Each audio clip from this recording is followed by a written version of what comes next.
everyone, I'm Dave. And I'm Jake. And we're from Move About. We're going to chat today about push and war and talk about good form when you're doing push or war.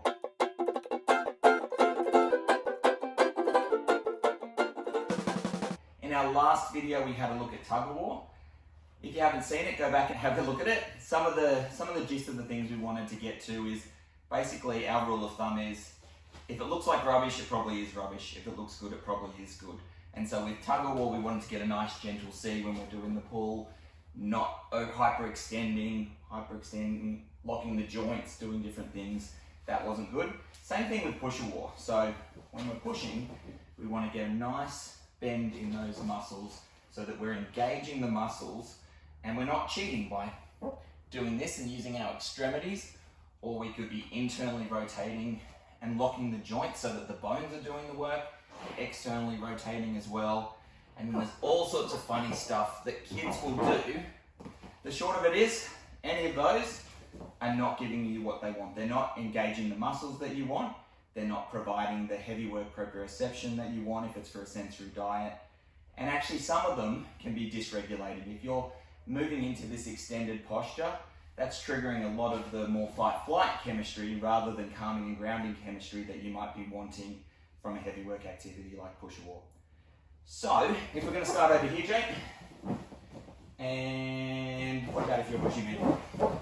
And so if I'm the therapist and little Jake over here is pushing, if I see, so I'm going to give enough resistance so he's engaging those muscles.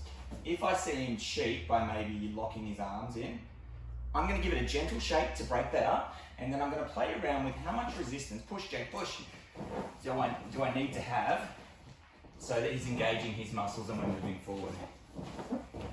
The other thing you might do is, if I go too hard, he's going to go out here, so I'm just going to bounce him off and find that point where I can engage the muscles and he's actually pushing, using as much as he has, but not having to cheat by locking the joints or using those extremities. He could also do all sorts of funny things. You've just got to work out how do you break up that locked joint and get him activating. Other ways we could do it. We could do it with a gym ball, standing up, and try and see if he can push me across the room. Use your force, Jake. You could also be down on our knees and being able to go push who can get over the line or who can push me all the way back. And you could basically use anything. If you're at home, you could use couch cushions. So the gist of it again, just like in tug of war, is if it looks like rubbish, it is rubbish. If it looks good, it probably is good. You want to get that nice, gentle bend in the elbows so that you're activating that muscle.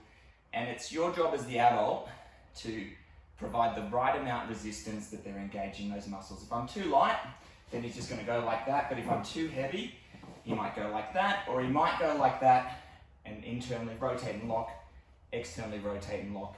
And the way to break that up is you might ease up, or you might give a little shake to break up that locked joint. So I think that's everything. If it looks good, it probably is good. If it looks like rubbish, it probably is rubbish.